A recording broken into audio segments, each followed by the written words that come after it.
Hey, it's the champ Antonio Tarver. You're listening to Tarver's Take, the most informative take in boxing.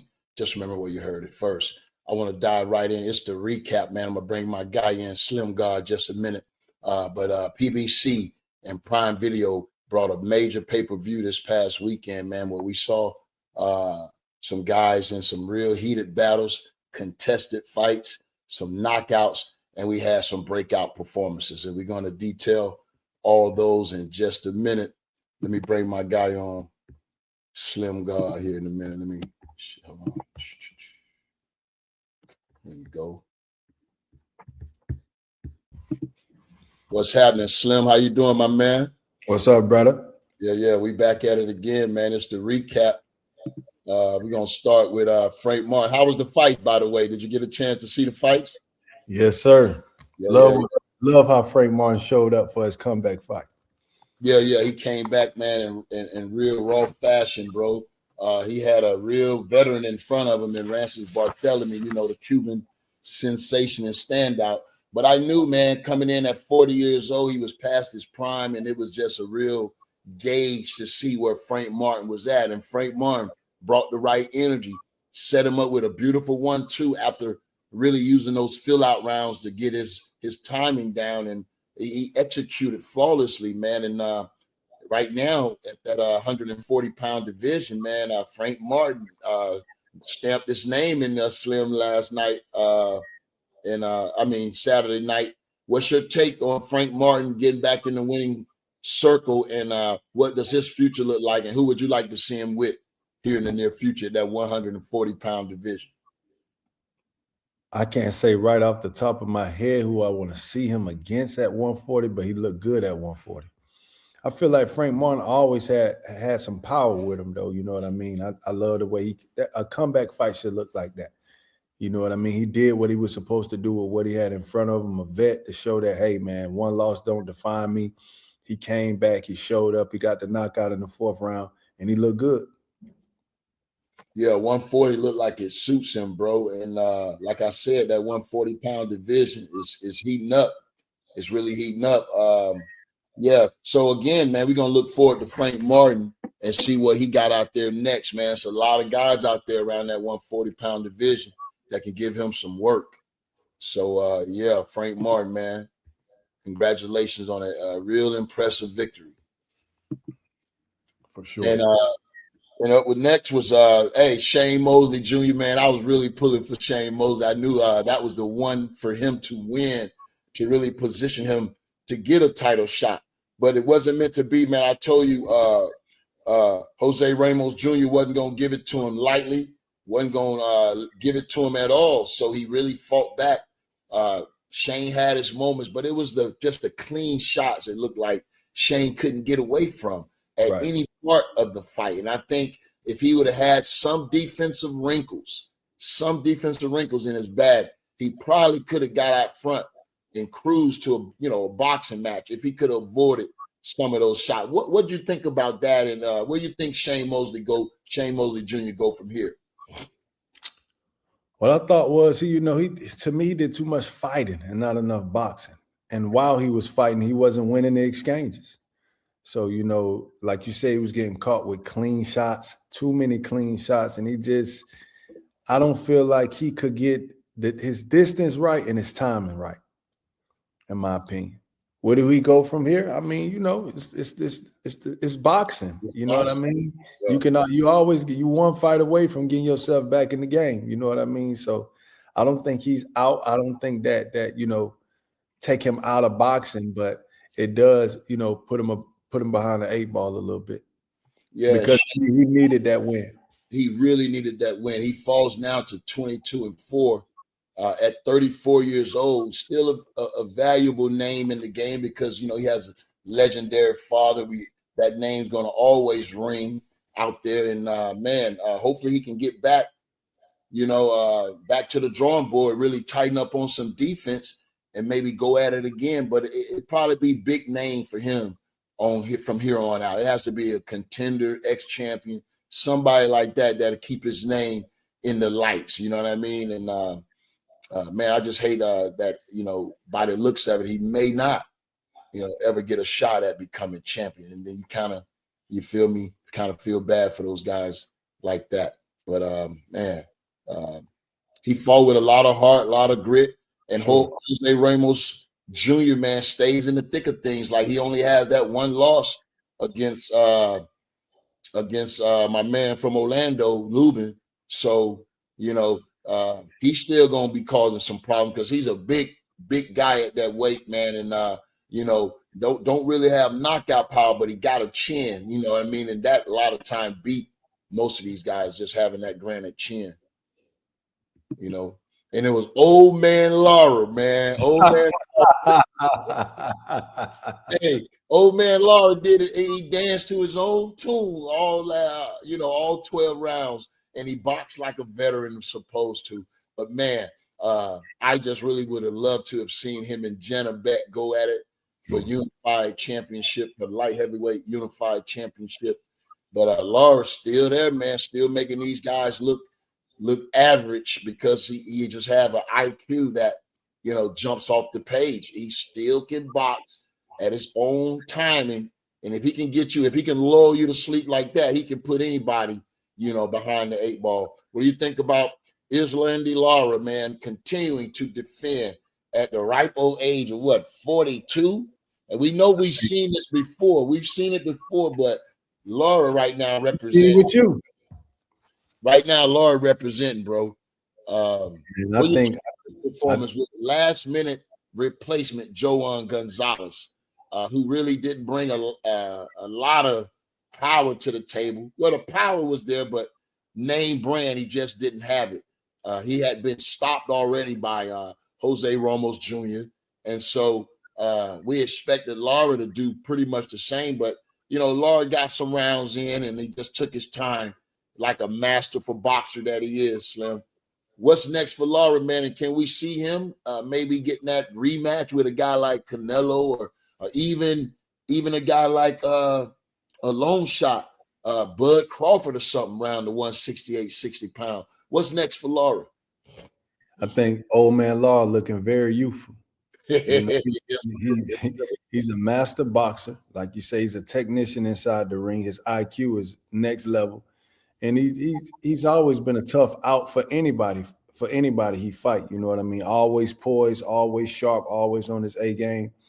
Do I think he'll get a fight like Bud or Canelo? Honestly, I don't think so. It's like goes back to what you just said, name brand. He don't bring a lot of name brand for those type of fights. You know what I mean? I don't think that people, the casual fans, wouldn't even understand why a Lara would be good for a Bud or a Canelo. You understand what I'm saying? So that's why I think he wouldn't get those fights. But where he goes from here, man, wherever he want to go, you know what I mean? He deserves to be able to do whatever he want to do in the sport. He's proven himself in the sport time after time again. And even the first 2 losses on his record is questionable. We ain't got to say no names. So, the guy, I love Lara. I think he's a master fighter. He's an elite fighter. And I think, like I say, old man Lara looking very youthful, and he's gonna be for a problem for anybody that step in front of him. Hey man, maybe he can get the Jenna Beck fight. Maybe he can get back and get whatever he got to clear it up, and we can still see that fight. And I think it'll be a real hit for boxing, man. Jenna Beck for all the belts. You know what I'm saying? Get one closer to undisputed. Hats off to Lara, man. He looked good, and when you look at his body of work, Slim, it'll be hard pressed for anybody to say that he's not the most established, successful defector from Cuba, bro. And he's been having this type of longevity, even at this ripe old age of 42, man, still champion, defending titles. Lara could be the best product that they ever produced from Cuba when you look at his total complete body of work. A first ballot Hall of Famer, you got to say that for sure. With his success he's had. So, Lara, man, still wearing that flag proud. Go ahead, Slim. I also think that a lot of these young fighters, a lot of these up-and-coming fighters, and even these established fighters that got big names, they should go and study a fighter like Lara, because he can show you how to last in this game. and still be at the top of your game. This dude comes in shape. He comes in ready. He don't take no days off. He don't take this thing lightly. And maybe it's because he come from a poor country like Cuba, and he knows what this life has afforded him. So he going in there every day. Every day he going in that gym with those memories of where he come from in the back of his mind, and he ain't taking nothing for granted. So if I could say anything to these fighters, go watch Lara, man. That man, you can learn a lot from that guy. For sure, bro. For sure.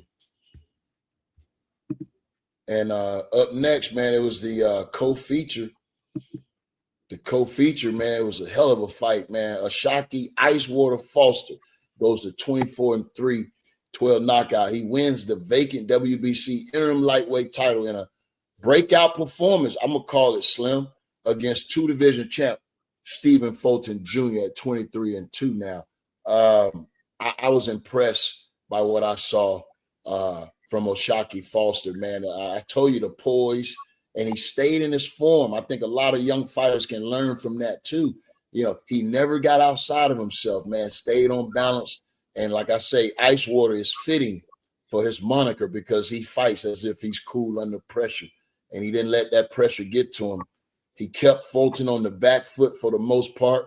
And Fulton, I think his offense was a little bit off that night, bro. That right hand, I never understood it. He was throwing it overhand a lot, and he can go back and look at it. It just didn't have the form you would think from a veteran fighter like that.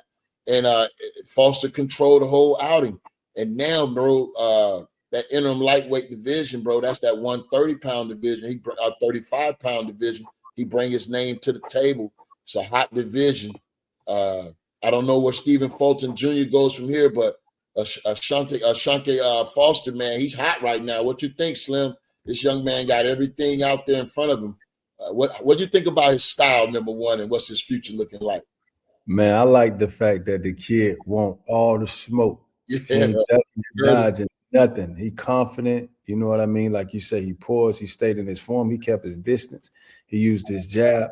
And he really just outboxed Stephen Fulton. But his confidence told him that he could do that before the first bell even rung. You know what I mean? So I like the way he fought a very clean fight. Like you said, cool under pressure the whole fight through 12 rounds. And he got it done relatively easy. Yeah, I have to echo that. Agree with you, man. I don't know. I think it was an off night for Fulton Jr., man. He got to go back, put this fight under the microscope, and really be honest with himself. You know what I mean? He got outclassed. It was one of those moments where I told you it was a breakout performance because, again, you know, we saw Foster redeem that one loss, his last loss on his record against Consequiao, and he did that in good fashion. But he still, I believe, if he can improve on his little offensive weapons, bro, get in his bag a little bit, open up his offense, because he has the speed and the timing to do that. He gonna be a monster, bro. Increase his power a little bit. Yeah, and we can see him with a lot of fights out there too. I heard my man calling him out. Who was calling him out over the weekend? I can't recall. Who called Cool Boy out? No, called Foster out. Oh, Foster. Oh, shit. Oh, man, I saw that too. It was a tweet. It was tweet, something like an IG post or something. I saw that too. I saw that. It was Keyshawn Davis, one of them. It was Keyshawn Davis, one of them boys, I think. You know what I want to say that I noticed about Stephen Fulton, though? Like, I don't think he came in the best shape. I don't think he came in prepared. Missed weight. Yeah. And he didn't look as if he was like really training at an elite level, you know. He looked real soft around the gut area. Because a guy that small should be six-pack ripped up. You're right. We've seen him. But he was moving up in weight, Slim, and he still missed weight by 2 pounds. So that just goes to show you, his conditioning may not have been, where it should have needed to be. And I'm not the one to say that. I don't know for sure, but I've seen him look a lot sharper than that, bro. For sure. I've seen him look a lot sharper than that. Seen him look good. And like you say, it just was an off night, and he got to get back to the drawing board and get back laser focus. if he want to put himself back where he once was, competing. Absolutely. That's only his second loss. His first loss, he got stopped by Inoue and now outclassed by Foster, man. So back to the drawing board for Lamont Roach. I'm sorry, back to the drawing board for Fulton. And Foster moves on, man. But in the main event, it's the one everybody was talking about, Slim.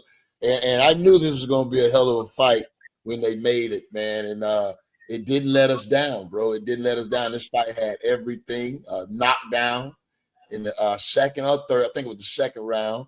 And then you saw Lamont Roach Jr. pull it together, man. And I think through the mid rounds, I think he gained control. And you can say it depends on who you thought won the championship rounds. I personally thought Roach did enough to edge out a split decision, but you can't get mad at a draw when you go back and really watch the highlights. It looks like, Pitbull was doing a lot of inside scoring. It was kind of catching Lamont Roach in spots we didn't really see, when we saw it at first. But the highlights you were seeing, man, he was landing some sharp inside shots too. Man, but a Roach, again, another close decision that a lot of people felt he could have won. I know he's probably gutted right now, Slim, and it's probably going to be hard to stay focused when you've had it, two fights when people thought you won and you got a draw. How does he maintain his confidence and move forward? And where does Cruz go from here also? Is it the rematch, or do these guys go in separate direction and still get to the same spot?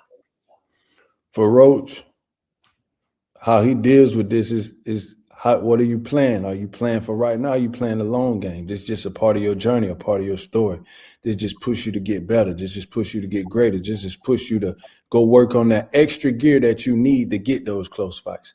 I'm gonna call him right approach Roach, because he come with the right approach. You know what I mean? He come with the right approach. He fight hard. He tough.